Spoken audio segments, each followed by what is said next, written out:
She does not belong in this family. She is my wife. Then leave with her.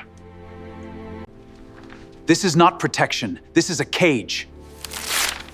Then you are no longer my son. I choose decency over your money. Are you hurt, baby girl? Not that way. You stood with her. That matters. My daughter earned her dignity long before she entered this room. There has been a misunderstanding. No. Get her out of my house. Charles Whitmore did not shout at first. He did not need to. His voice cut through the ballroom like a knife dragged across crystal. 300 guests turned toward the entrance. Senators stopped mid-sentence. Bankers lowered their champagne glasses. A violinist froze with her bow still touching the strings. Maya Bennett stood beneath the chandelier in a navy blue dress, one hand resting inside her husband's. She had not said a word. She had only walked into the room. Beside her, Ethan Whitmore tightened his grip. "Dad," he said, low and tense. "She is my wife." Charles looked at him as if the words had offended the walls. "Your wife?" He gave a short laugh, dry and ugly. "That woman?" The room changed, not loudly, not all at once, but everyone felt it. The air turned colder. The music died. Somewhere near the bar, ice clicked against glass. Maya kept her shoulders straight. She had spent 12 hours that day on her feet in a pediatric unit, holding frightened children through fevers, needles, and pain. She knew how to stay calm when a room was full of fear. But this was different. This was not fear. This was hatred dressed in a tuxedo. Charles stepped closer. 64 years old, silver hair combed back, black dinner jacket perfect. Face hard with the confidence of a man who had spent his life being obeyed. "You brought her here after I told you not to," he said to Ethan. "Into my home, into my gala, in front of people who matter." Maya felt the words land before he even turned to her. People who matter. She had heard softer versions of that sentence her whole life. In hospital hallways, in school offices, in restaurants where the hostess looked past her, in rooms where people mistook silence for weakness. Ethan moved half a step in front of her. Charles noticed. His mouth tightened. "Don't shield her from me," he said. "If she had enough nerve to walk through that door, she can stand there and hear the truth." Victoria Whitmore, Ethan's mother, stood near the marble staircase in a cream silk gown. Her fingers held a champagne flute she had not touched. For one moment, her eyes met Maya's. Maya saw something there. Not kindness, not courage, only discomfort. Then Victoria looked away. Charles turned fully toward Maya. "So tell me," he said, "did you enjoy the entrance? The lights? The attention? Or was that the point all along?" Maya's fingers curled lightly against Ethan's palm. "I came because Ethan asked me to," she said. Her voice was quiet, but it carried. "I did not come to embarrass anyone." Charles smiled. "No, of course not. People like you never do. You just appear where you do not belong and expect the rest of us to pretend it is normal." A murmur moved through the ballroom. A woman in diamonds lowered her eyes. A man near the orchestra stared at his shoes. Nobody spoke. That silence hurt more than the insult. Maya looked around the room. 300 adults. 300 witnesses. 300 people with polished shoes. Private schools. Charity boards. And opinions is about justice when it cost them nothing. Not one of them moved. Ethan's jaw clenched. "Enough," he said. Charles ignored him. He looked Maya up and down. Slowly. Deliberately. Like she was something left on the floor. "A nurse from a public hospital," he said. "A woman with a child who is not my son's. A woman with no family name, no fortune, no standing. And you think you can walk into the Whitmore family as if marriage makes you equal." Maya's throat tightened. Not because she believed him. Because her daughter Lily's face flashed in her mind. 9 years old, pink beads in her braids. A missing front tooth. A laugh that could fill a kitchen. Charles had never even said Lily's name. He only called her baggage. Ethan stepped forward. "Say one more word about my family and we are leaving." Charles turned on him. "Your family?" His voice rose now. "Your family is standing in this room. Your family built every dollar you have ever touched. Your family gave you a name people respect." He pointed at Maya. "She gave you shame." The words struck the ballroom flat and hard. Maya inhaled once, slowly. She would not cry here. Not for him. Not for these people. She had learned long ago that some people wanted tears because tears made them feel powerful. She would not give Charles Whitmore that gift. Across the room, Harold Green, the company's general counsel, shifted uneasily near the bar. His phone buzzed in his hand. He glanced down at the screen. His face changed, just a little. The color drained from his cheeks. But Charles did not see it. He was too busy enjoying the silence he had created. "Security," Charles called.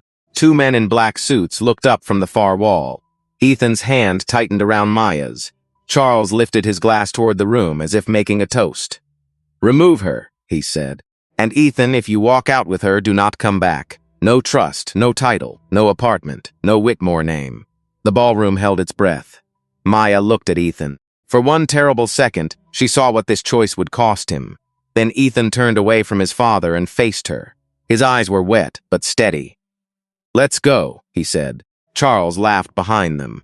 But outside the iron gates, a black government-plated Escalade had just turned into the long driveway, and the man in the back seat had already heard every word. 6 hours before Charles Whitmore raised his glass and tried to erase her from his family, Maya Bennett had been standing under fluorescent lights in the pediatric wing of Mercy Children's Center.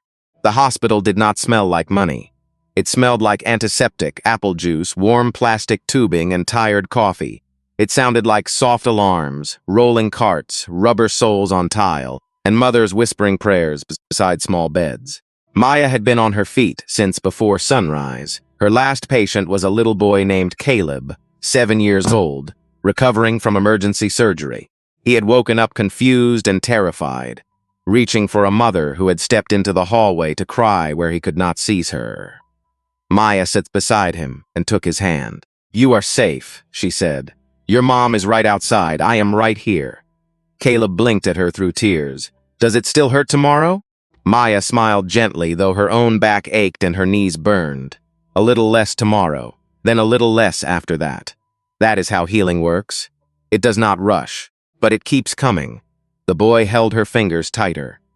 Outside the room, his mother watched through the glass, her face folded with gratitude, but she did not interrupt. She could see what Maya was doing, not just checking vitals, not just giving medication. She was giving a frightened child something every person needs when pain gets too big. She was giving him dignity.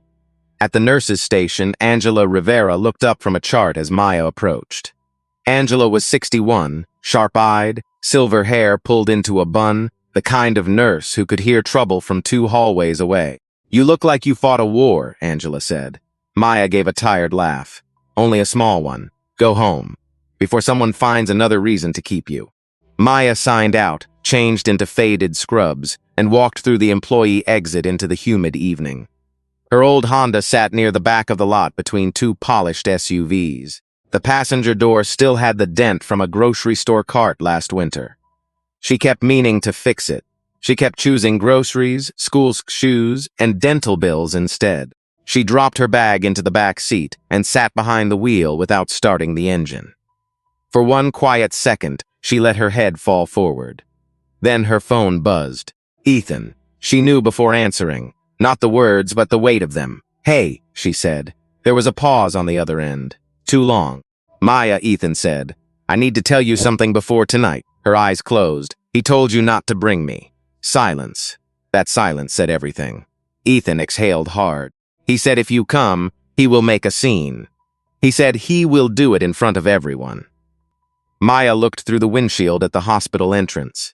A father carried a sleeping child through the automatic doors. A volunteer held the door open.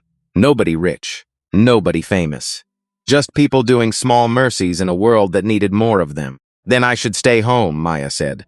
"Lily is with Mrs. Parker. I can pick her up early. It is fine." "No," Ethan said. His voice was different now, firmer. Not loud, decided. "It is not fine, Ethan. You are my wife. I know that. No. He needs to know it. Everyone needs to know it." Maya's fingers tightened around the phone. She loved him for that. She feared it too, because standing up to men like Charles Whitmore never came without a bill. "Your father does not change his mind when people push him," she said. "My father has spent his life mistaking cruelty for strength." The words hung between them. Maya looked up at the small photo clipped to her visor. Lily grinning at the camera, pink beads in her braids, 2 front teeth missing. Her whole world in one crooked smile. I do not want Lily dragged into this, Maya said. She will not be, you cannot promise that. Another pause. This time, softer. No, Ethan admitted, I cannot. But I can promise she will never watch me pretend her mother is something to hide. Maya swallowed. That got through. Not because it was grand. Because it was true. When she got home, the dress was lying on the bed. Navy blue, simple, elegant, not flashy. Ethan knew her. He always had. There was a note beside it written in his uneven handwriting. Come as yourself. That is more than enough. Maya stood still for a long moment. Then she showered, dressed, and stood before the mirror. Around her neck hung a small military dog tag on a thin chain. The metal was worn smooth at the edges. The initials read R.B. Raymond Bennett, her father. Most people knew that name from defense hearings, military panels, and photographs beside presidents. Maya knew him as the man who taught her how to change a tire, how to throw a punch, and how to walk away from people who needed her to feel small. She tucked the dog tag beneath the dress. Not tonight, she thought. Tonight she would go as Maya. Just Maya. She picked up her clutch, lifted her chin, and walked out the door toward a room full of people who were about to prove exactly who they were. The Whitmore estate rose at the end of a private road in Greenwich, Connecticut. All stone pillars, clipped hedges, and windows glowing gold against the evening sky. Maya saw it through the windshield and felt Ethan's hand cover hers on the center console. You still want to do this? He asked. His voice was calm, but she could hear the strain underneath. He had grown up behind those gates. He knew what waited inside, the smiles, the judgment, the careful little cuts that never left marks. Maya looked at the mansion, then she looked at him. I am not walking in there to prove myself to your father, she said. I am walking in because I am your wife. Ethan nodded once, that was all. But his eyes softened, and for a second the fear between them became something steadier. The valet opened Maya's door like he had been trained to do, but his eyes paused on the old Honda behind them. Just a flicker. Not enough to accuse, enough to reveal. Maya stepped out anyway, smoothing the front of her dress. Inside, the ballroom glittered. Crystal chandeliers, marble floors, white orchids on every table. A string quartet playing near the staircase. Waiters in black vests moving through the crowd with silver trays. The kind of room where wealth did not whisper. It announced itself in every reflection. Charles Whitmore had built this night like a monument to himself. He stood near the center of the room, greeting guests with a bourbon in one hand and control in the other. A senator laughed too loudly at something he said. A defense contractor leaned close, eager to be remembered. Charles knew exactly how long to hold a handshake. Long for men who mattered, brief for men who needed him, not at all for people he did not see. Victoria Whitmore moved through the room in cream silk, touching elbows, adjusting flowers, smiling without warmth. She saw Ethan first, then Maya. Her smile faded just enough. Not enough for the guests to notice, enough for Maya to feel it. Ethan's hand moved to the small of Maya's back. Not possession, support. They had taken only 5 steps into the ballroom when Charles turned. His glass stopped halfway to his mouth. The change in him was small, but complete. His jaw locked. His shoulders squared. His eyes went cold. Victoria reached him before he moved. Her fingers closed around his sleeve. Charles, she said under her breath, not here. He looked down at her hand as if it were an inconvenience. Then he pulled away. The quartet kept playing, but the notes seemed thinner now. Conversations near the entrance began to falter. One by one, heads turned. Ethan saw his father coming. He shifted in front of Maya before Charles reached them. Dad, Ethan said. Before you say anything. I told you, Charles said. His voice was low, controlled, made to travel. I told you not to bring her. The nearest guests went still. A woman with pearls pressed her lips together. A man near the bar lowered his glass slowly. Maya stood behind Ethan, but she did not hide. Her eyes stayed on Charles. She is my wife, Ethan said. Charles gave a quiet laugh. That sentence does not change what she is. The room tightened. Maya felt it. The cowardly silence forming before the real cruelty even began. Ethan's face hardened. Do not do this. Charles looked past him, directly at Maya. Nice dress, he said. Did my son buy it? Or did you save up from changing bedpans? A sharp breath moved through the crowd. Not outrage, surprise. The kind people feel when ugliness is spoken too plainly. Maya lifted her chin. I work in pediatric critical care, she said. And I am proud of what I do. Charles smiled like she had just proved his point. Of course you are. People with no breeding usually confuse labor with achievement. Ethan stepped closer. Enough. No, Charles. Not enough. Not nearly enough. He turned slightly so the room could hear every word. This event is for people who built something. People with education. Families with standing. People who understand legacy. His eyes dropped to Maya's hands, then returned to her face. And you walked in here like a borrowed dress could make you belong. Maya's fingers pressed into her clutch. Inside it, her phone rested against her palm. So did the corner of a small folded note from Lily, written that morning in purple marker. Have fun, Mom.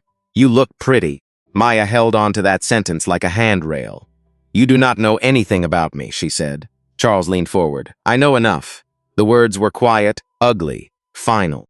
Across the room, Harold Green, the general counsel, checked his phone again. His brow furrowed. An email had come through from the guest coordinator, flagged urgent. Last-minute VIP confirmation. Bennett Aerospace Group. General Raymond Bennett, arriving shortly. Harold looked up. He stared at Maya, then at Charles. His mouth opened a little, but no sound came out. Because powerful men always had lawyers nearby, and good lawyers knew when a room was about to become evidence. Charles reached inside his jacket and pulled out a thick cream-colored document. He held it between two fingers. Since my son refuses to listen, he said, we will settle this properly. Ethan stared at the pages. What is that? Charles placed the document on a cocktail table beside a sweating champagne flute. A post-nuptial agreement, he said. 32 pages. Drafted this morning. Maya did not move. But inside her chest, something went very still. Ethan picked up the document before Charles could say another word. The paper crackled in the silence. The ballroom seemed to lean closer. 32 pages. Heavy legal stock. Gold lettering. Prepared by one of the most expensive law firms in New York. Charles folded his arms. You should read it carefully. Ethan flipped through the pages. At first, his expression showed confusion, then disbelief, then anger. Real anger. The kind that starts deep and rises slowly. What is this, he asked. A safeguard. No. Ethan turned another page. This says Maya waives any future claim to family assets. Charles nodded. Correct. This says she cannot attend family functions without written approval. Also correct. A murmur moved through the crowd. People shifted uncomfortably. Nobody stepped forward. Nobody objected. They just watched. The way people often do when power is humiliating someone in public. Ethan kept reading. His face grew darker with every paragraph. There is a clause about Lily. Maya felt her stomach tighten. Charles took a sip of bourbon. Read it. Ethan's voice dropped.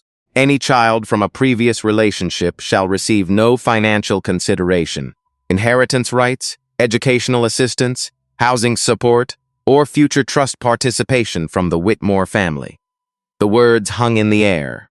Cold, precise, cruel. Maya thought of Lily sitting at Mrs. Parker's house, probably wearing mismatched socks and watching cartoons. 9 years old. Kind, funny, a child. And somehow Charles had looked at a child and decided she was a threat.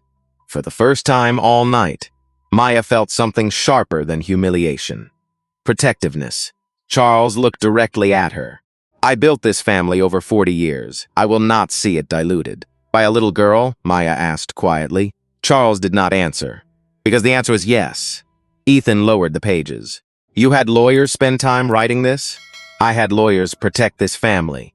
You mean protect your money? I mean the same thing. The room went still again. A woman near the orchestra lowered her eyes. An older man at a corner table removed his glasses and rubbed his forehead. Even people who agreed with Charles were beginning to understand how ugly he sounded when he said the quiet part out loud. Maya noticed Dorothy Whitmore for the first time. Charles's older sister, 70 years old, silver hair, soft eyes. She sat alone near the back, and she looked ashamed, not embarrassed, ashamed. She looked at Maya like someone watching history repeat itself, like someone who had seen this kind of cruelty before and hated herself for recognizing it. Charles placed his glass on a nearby table. This is very simple. He pointed at the agreement. She signs. Then he pointed toward the ballroom entrance. Or both of you leave. Ethan stared at him. You invited 300 people here tonight. Yes. You wanted witnesses. Charles smiled. Of course I did. There it was. The truth. Not hidden. Not disguised. This had never been a conversation. It had been a performance. A public execution disguised as family business. Charles wanted everyone in that room to see what happened to people who disobeyed him. Maya suddenly understood something. Charles was not really fighting her. He was fighting fear. The fear that his son might choose values he could not control. The fear that money might not be enough. The fear that love might matter more than power. And fearful people often become cruel. Not because they are strong, because they are weak. Ethan slowly lowered the agreement. His hands were shaking. Not from uncertainty, from restraint. Do you know what is missing from this document? He asked. Charles laughed. No. Any mention that Maya is a human being. The room froze. Charles's smile disappeared. She is not the issue. She is the only issue. Ethan looked around the ballroom at the guests, the executives, the politicians, the investors. Everyone here keeps talking about family values. His voice carried farther now. Integrity, character, respect. Nobody moved, nobody interrupted. Yet my father stands here and talks about my wife like she is a problem to solve. Charles stepped forward. Watch your tone. No, Ethan's voice became stronger. For the first time all evening, he sounded completely free. No, Dad. You watch yours. The sentence landed like a crack of thunder. Victoria inhaled sharply. Dorothy closed her eyes. Several guests looked at the exits. They could feel it now. Something important was breaking. Something years in the making. Charles's face reddened. You think this woman is worth throwing away everything? Ethan looked at Maya. Not the dress, not the ballroom, not the crowd. Just Maya. The woman who held frightened children through the night. The woman who never used her father's name. The woman who spent more time helping strangers than most wealthy people spent helping themselves. Yes, Ethan said, without hesitation, without fear. Yes, she is. And for the first time all night, Charles Whitmore looked stunned. Not because his son disagreed, because his son meant it. Then Ethan grabbed the agreement with both hands. The paper stretched. The room held its breath. And somewhere outside, beyond the gates, a black Escalade rolled slowly up the driveway. As a retired four-star general stepped out into the night air and looked toward the mansion where his daughter was being humiliated. The agreement tore with a sound so sharp it seemed to split the ballroom in half. One clean rip, then another. Ethan did not rush it. He tore every page in his hands until the thick cream paper hung in broken strips between his fingers. Nobody breathed. Charles stared at the ruined document, as if he had just watched his own name get dragged through mud. Ethan let the pieces fall. They scattered across the marble floor around his shoes. We are done, he said. Charles blinked once. Excuse me, we are done. Ethan's voice did not shake now. It had found its center. Maya's not signing that. I am not asking her to sign it. And I am finished pretending your money gives you permission to treat people like dirt. Victoria stepped forward half an inch, then stopped. Her lips parted, but no words came out. She looked at Charles, not Ethan. Always Charles first. Always measuring the weather of the most dangerous man in the room. Charles's face hardened. You ungrateful fool. Ethan nodded, almost sadly. That is what you call me when I stop obeying. A few guests looked away. Dorothy Whitmore pressed a napkin to her mouth. Her hands trembled. She had watched Charles do this before, not exactly this, but versions of it. Small humiliations, large threats. People cut down in public so he could feel taller. She had excused it for years. Temper, pressure, business, family. Tonight those excuses sounded rotten even inside her own head. Charles took one step closer. Do you understand what you are throwing away? Yes. No, you do not. His voice rose. You think love pays bills? You think dignity covers rent? You think this woman will stay when there is no trust fund? No apartment, no company title, no private school, no future? Maya felt Ethan's hand search for hers.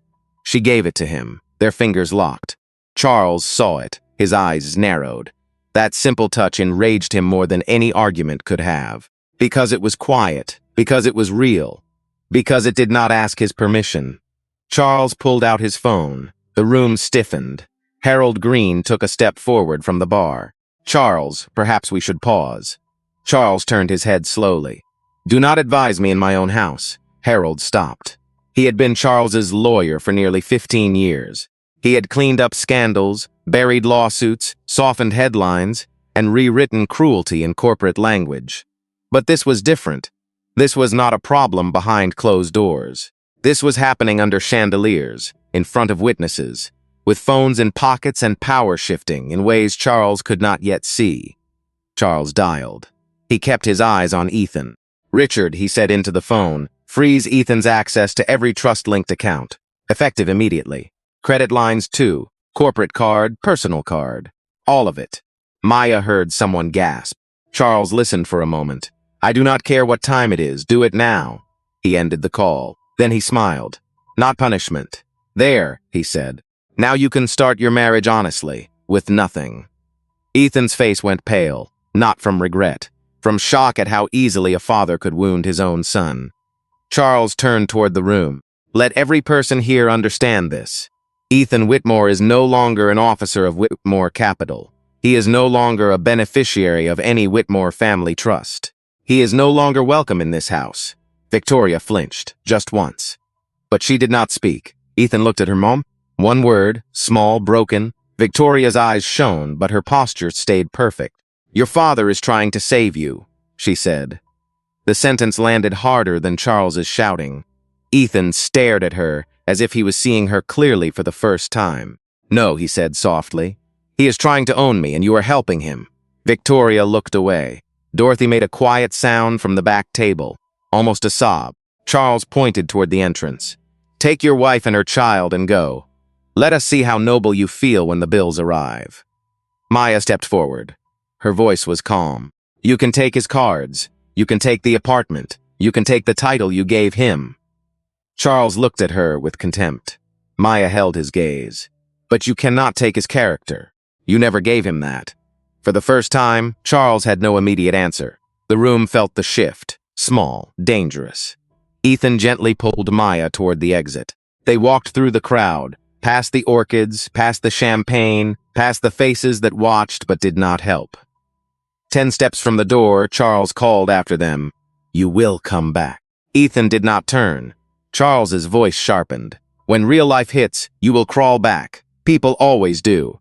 The 2 security men moved toward the doorway, uncertain now, waiting for Charles's signal. Then the front doorbell rang. One long, deep chime rolled through the mansion. It echoed across the marble. Harold Green looked down at his phone again. His face went gray. Outside, General Raymond Bennett stood beneath the portico in a charcoal suit, one hand resting at his side, his eyes fixed on the door, and inside the ballroom, Charles Whitmore was still smiling. Maya knew that doorbell before anyone else understood it. Not the sound itself. The feeling after it. The room had been loud with Charles Whitmore's cruelty. Then suddenly the mansion seemed to listen. Even the chandelier crystals stopped trembling. Even the waiters froze with trays in their hands. Ethan looked at Maya. "Maya," he whispered. She did not answer right away. Her throat had closed around everything she had held back. Every insult. Every stare. Every time she had swallowed pain so no one could call her angry. Her hand rose to the small shape beneath her dress, the dog tag resting warm against her skin. R.B. Raymond Bennett, her father. The man she had spent her adult life not using as a shield. The man she had promised herself she would never summon to prove her worth. But this was not about worth anymore. This was about a line being crossed in front of hundreds of people who had chosen silence. Charles frowned toward the foyer. "Who is at my door during a private event?" Harold Green moved before anyone else did. Too fast, too nervous. He nearly bumped into a server and muttered an apology without looking at her. Charles noticed. Harold. The lawyer stopped. "What is going on?" Harold's eyes flicked toward Maya, then back to Charles. His mouth opened, closed, opened again. There was a late confirmation, he said. Charles's face tightened. From whom? Before Harold could answer, the front doors opened. A gust of cooler air moved through the foyer and slipped into the ballroom like a warning. General Raymond Bennett stepped inside. He was 62, tall, broad-shouldered, with close-cropped gray hair and the kind of posture that made uniforms unnecessary. He wore a charcoal suit, plain white shirt, dark, tie, and a small American flag pin on his lapel. No jewelry, no entourage inside the door, no raised voice, just presence. The kind of presence that made people straighten before they knew why. Behind him stood 2 aides in dark suits, both remaining at a respectful distance. Not bodyguards making a scene. Professionals who understood that the man in front did not need help entering a room. Raymond did not look at Charles first. He looked for Maya. The moment he saw her, the entire hardness of his face changed. Not gone, redirected. His eyes softened, and that softness hurt her more than Charles's insults had, because it reminded her she was someone's child. He crossed the foyer in measured steps. Maya. That one word almost broke her. She tried to smile, failed. "Hi, Dad." Raymond stopped in front of her and lifted both hands to her face. He did not care who watched. He did not care about marble floors, old money, or political donors standing with drinks in their hands. He kissed her forehead. "Are you hurt?" Maya shook her head, but her eyes filled. "Not that way." Raymond understood. Fathers hear what daughters cannot say. His jaw tightened once. Then he looked at Ethan. Ethan stood straight, but the color had not returned to his face. A man could lose a fortune and still stay upright. Losing the illusion that your parents loved you well was harder. Raymond extended his hand. Ethan took it. The handshake lasted longer than expected. "You stood with her," Raymond said. Ethan swallowed. "I should have stopped it sooner." "Yes," Raymond said. Ethan flinched. Then Raymond's grip tightened. "But you stopped standing in the wrong place. That matters." Ethan's eyes went wet. He nodded once. Charles stepped into the foyer at last, irritation leading him like a leash. "Excuse me," he said. "This is a private family matter." Raymond turned, slowly. The air shifted. Charles's confidence faltered for half a second. Recognition moved across his face in pieces. First confusion, then memory, then fear he tried to bury before anyone saw it. But people saw it. Harold saw it. Victoria saw it. Maya saw it. Raymond Bennett was not just Maya's father. He was chairman of Bennett Aerospace Group, former 4-star general, former Pentagon advisor, the man whose company held the defense systems contract that fed nearly half of Whitmore Capital's annual revenue. Charles had once waited nearly an hour at a Washington reception just to shake his hand. Raymond looked at him now as if that handshake had been a clerical error. "Charles Whitmore," he said. Charles forced a smile. "General Bennett, I had no idea you were attending." "No," Raymond said. "You did not." The words were calm. That made them worse. Charles glanced at Maya, then back at Raymond. His mind was moving fast now, recalculating, rewriting, searching for an exit. Raymond saw every bit of it. "You know my daughter," he said. Charles's face went still. The foyer fell silent. Behind him, the ballroom leaned closer. Maya stood beside Ethan, her heart pounding so hard she could hear it. Raymond continued. "The woman you just tried to throw out of your house." Charles opened his mouth. Nothing came out. Raymond stepped past him and looked into the ballroom. 300 guests stared back, some ashamed, some frightened, some already reaching for their phones. Raymond's voice carried cleanly over the marble. "I think everyone should hear the rest of this." Raymond Bennett walked back into the ballroom without raising his voice, and somehow every person there heard his footsteps. The sound was steady, heel against marble. One step, then another. Charles followed 2 paces behind him, but for the first time that night, he did not look like the host. He looked like a man trying to catch up to his own consequences. Maya and Ethan stood near the doorway. Ethan's hand rested lightly at Maya's back, the same way it had when they entered, but everything had changed. Before, that touch had been protection. Now it was witness. Raymond stopped in the center of the ballroom, beside the torn pieces of the agreement scattered across the floor. He looked down at them. Then he looked at Charles. "You drafted this for my daughter?" Charles's mouth tightened. General, this was a private family document. No, Raymond said. It became public the moment you used it to humiliate her in front of witnesses. The word witnesses moved through the room like a legal warning. Several guests lowered their phones. Several others did not. Harold Green stood near the bar, shoulders stiff, already understanding how bad this looked. Not just morally, professionally, legally, publicly. Charles tried to recover. There has been a misunderstanding. Raymond turned his head slightly. A misunderstanding. Charles gave a careful nod. I did not know who she was. The room went colder. Maya's breath caught, but she did not look down. Raymond stared at Charles for a long moment. That is your defense? Charles said nothing. Raymond stepped closer. You had no idea she was connected to someone powerful. That is what you mean. Charles's face flushed. Raymond's voice stayed calm. You knew she was a nurse. You knew she was a mother. You knew she was your son's wife. You knew she was standing in your home as a guest. And that was not enough to make you treat her like a human being. No one moved. The words did not shout. They landed anyway. Raymond turned toward the guests. My daughter's name is Maya Elise Bennett. She graduated with honors from Emory University School of Nursing. She has worked pediatric critical care for nearly a decade. She has held children while their parents were too frightened to stand. She has missed birthdays, holidays, and sleep so other families could survive the worst nights of their lives. Maya closed her eyes for half a second. She had not wanted this. She had never wanted a room full of rich strangers to learn her value from her father's title. But Raymond was not making her small with praise. He was returning what Charles had tried to steal. Her name, her work, her dignity.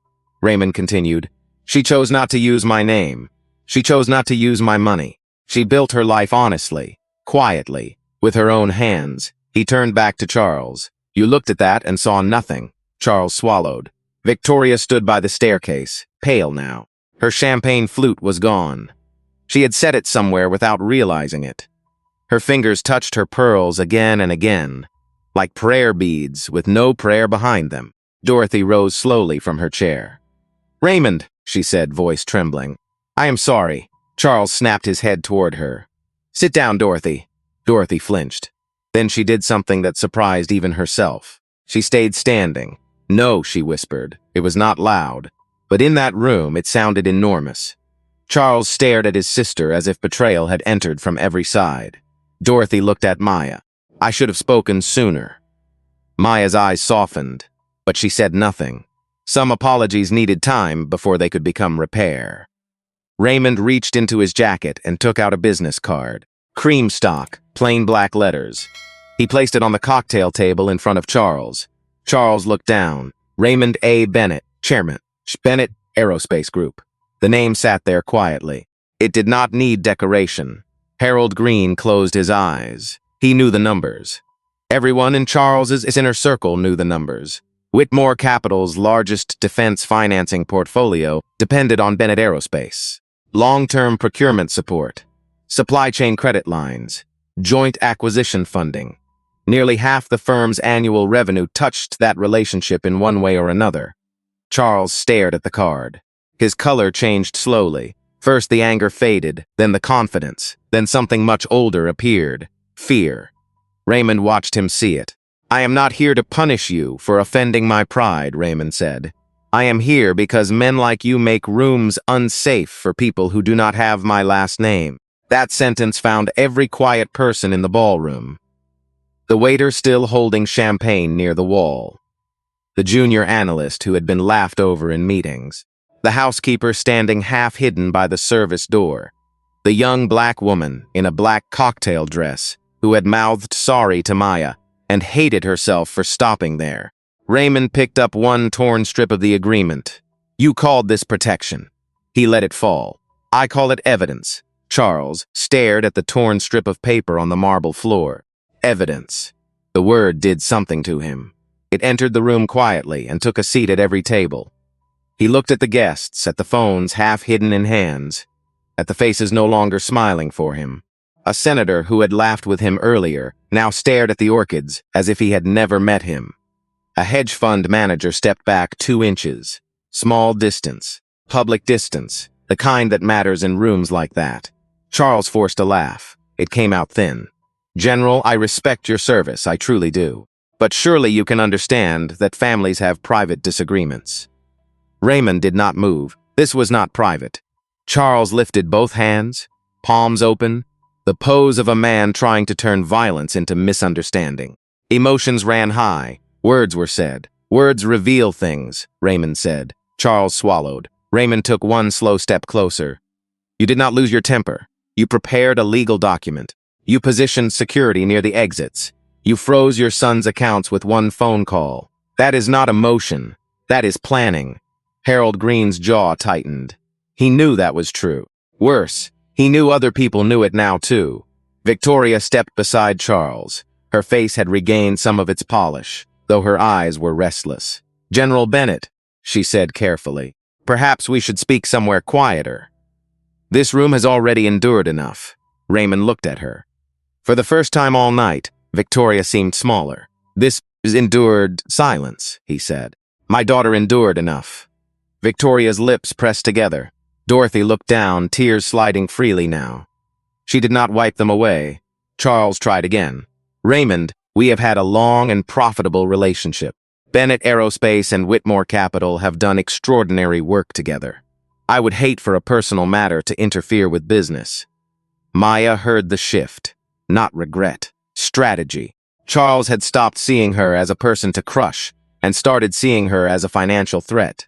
Somehow that felt even colder. Raymond heard it too. His face did not change, but his eyes did. I know exactly what our companies have done together. He turned slightly, addressing the room as much as Charles, which is why tomorrow morning, Bennett Aerospace will begin a full review of every active financing arrangement, every subcontracting vehicle, every compliance certification, and every vendor relationship connected to Whitmore Capital. The ballroom went silent in a different way now. This was not social embarrassment anymore. This was money. This was exposure. This was risk. Harold moved at last.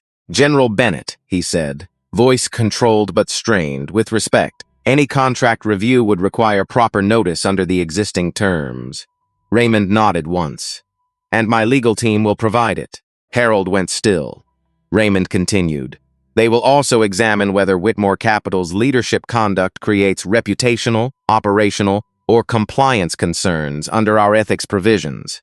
Charles's face drained. You cannot be serious. Raymond looked at him. I have never been less inclined to joke. A low murmur broke near the back of the room and died almost instantly. Ethan stood beside Maya, watching the father he wished he had been born to. Not because Raymond was powerful. Because Raymond used power the way it was supposed to be used. Not to humiliate, to protect. Charles stepped closer, lowering his voice as if that could make the room disappear. Tell me what you want. Maya felt those words like a stain. Not, I am sorry. Not, I was wrong. Tell me what you want. A negotiation. A transaction. Raymond's answer came without delay. You will step down as Chief Executive Officer of Whitmore Capital. Charles jerked back. No. You will issue a public apology to my daughter, my granddaughter, and your son. No. You will cooperate with an independent review of workplace discrimination, promotion practices, and leadership conduct across your company. Charles's eyes flashed. This is extortion. No, Raymond said. This is accountability. The word struck harder than a threat. Charles turned toward the room. You are all hearing this. He is threatening my company in my own home. No one came to his defense. Not one voice, not one hand, not one brave little lie. The same silence that had abandoned Maya now abandoned Charles. But this time's silence had teeth. Victoria looked around, panic cracking through her porcelain calm. Charles, she whispered. Stop. He ignored her. Raymond pulled out his phone. The room watched his thumb move once. Andrew, he said. Begin the review tonight. Full board packet by Monday morning. Include legal, compliance, procurement, and ethics. I want every active Whitmore file on my desk. He listened. Yes, tonight he ended the call. The sound was soft. Final, Charles stood frozen. Then a glass slipped from someone's hand near the bar and shattered across the marble. Nobody laughed. Nobody moved. Maya looked at the broken glass, then at the torn agreement, then at Charles Whitmore's face. For the first time all night, the man who had called her powerless understood what power really looked like. And it was not loud. It was not cruel. It did not need to shout. It simply told the truth in a room that had spent too long protecting lies. Charles did not fall apart all at once. Men like him rarely did. First came the stillness, then the blinking, then the tiny movement of his mouth as he searched for a sentence powerful enough to put the room back where it had been.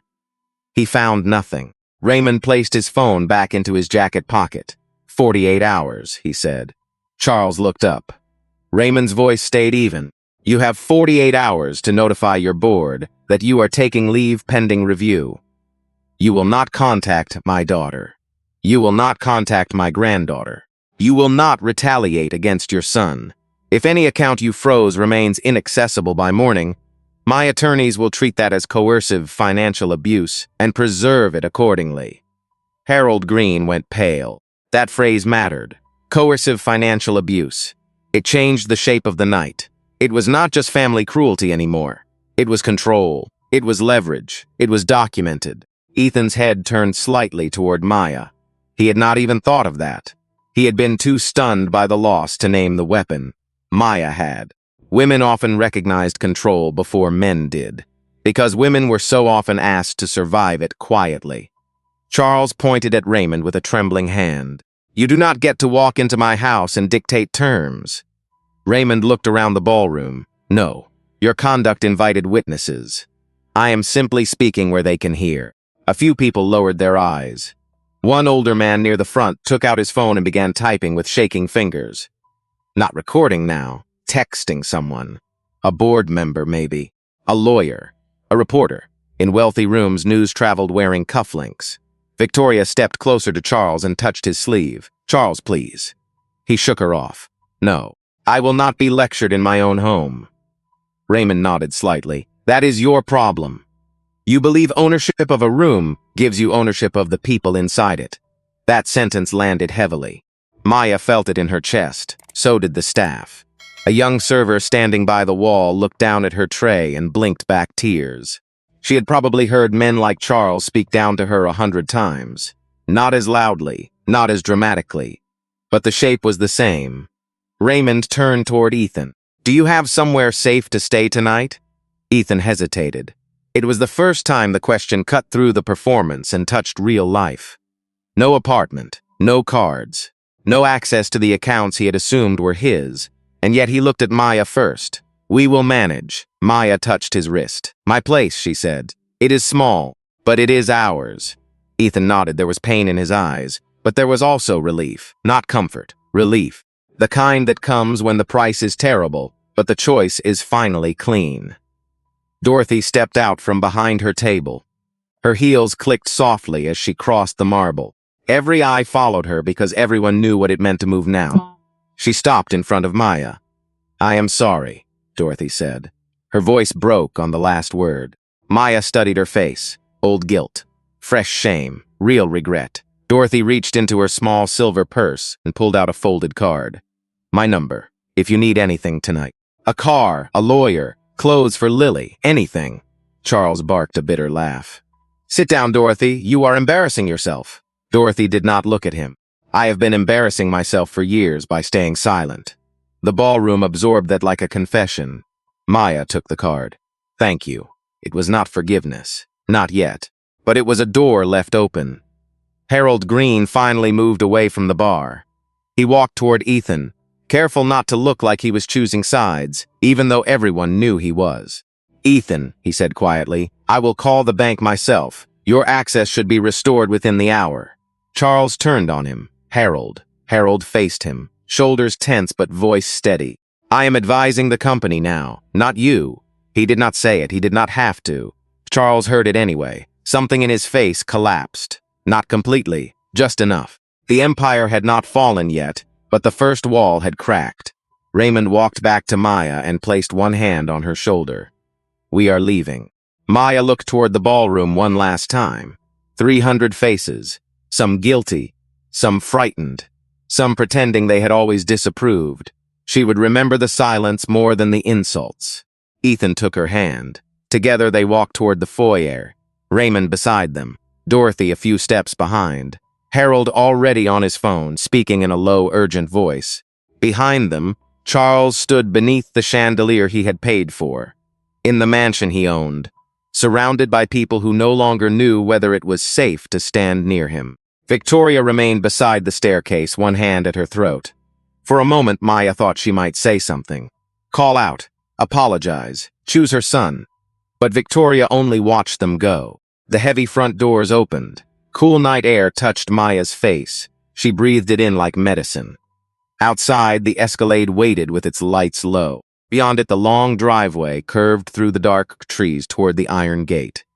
Ethan stopped on the stone steps. I lost everything tonight, he whispered. Maya looked at him, then at her father, then back at the man who had chosen her when it cost him something. No, she said softly. Tonight you found out what everything really means. Behind them, from inside the mansion, came the first sharp sound of a guest's phone ringing. Then another, then another. The story had already started moving. By sunrise, Charles Whitmore was no longer controlling the story. Someone had recorded the ballroom, not the whole night. Just enough. His voice calling Maya unworthy. The torn agreement on the floor. Raymond Bennett naming her as his daughter. The silence of 300 guests, while Truth walked into the room and took its seat. The clip spread before breakfast. By noon, every major client of Whitmore Capital had seen it. By Monday morning, the board called an emergency meeting. Charles arrived in a navy suit, face stiff, hair perfect, carrying himself like a man who still believed the table belonged to him. But no one stood when he entered. No one rushed to shake his hand. Even Harold Green sat at the far end with a closed folder in front of him and did not look up.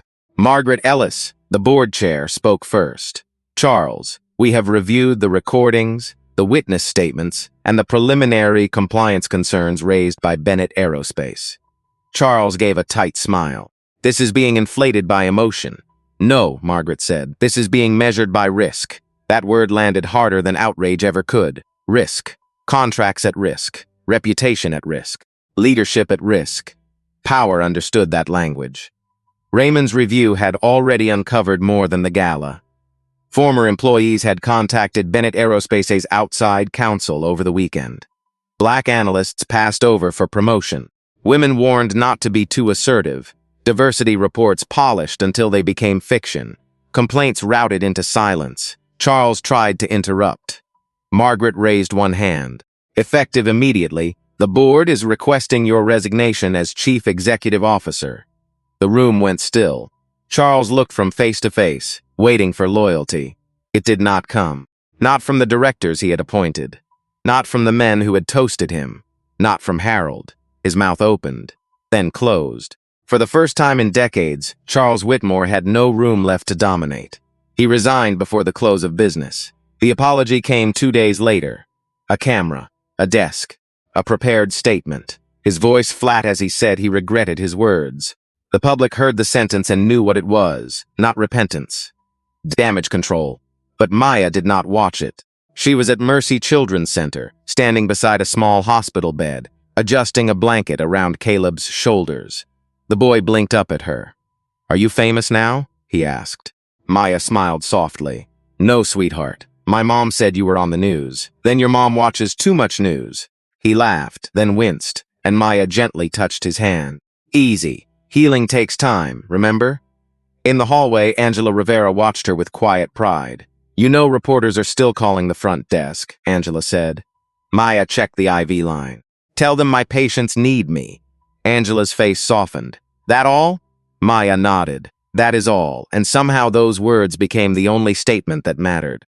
Ethan did not return to the apartment his father had owned. He and Maya stayed in her small 2-bedroom place for several months, with Lily's drawings on the refrigerator and bills stacked honestly on the kitchen table. It was not glamorous. It was peaceful. When the board asked Ethan to step in as interim CEO, he accepted only after an independent workplace review was approved in writing. Promotions would be audited. Complaints would be reopened. A minority business fund would be created, not as charity, but as repair. At the first company meeting, Ethan stood in the lobby, where his father's portrait had already been taken down. The problem was never a lack of talent, he told the employees. It was a lack of leadership. No one applauded at first. Then one person did. Then another. Then the room rose.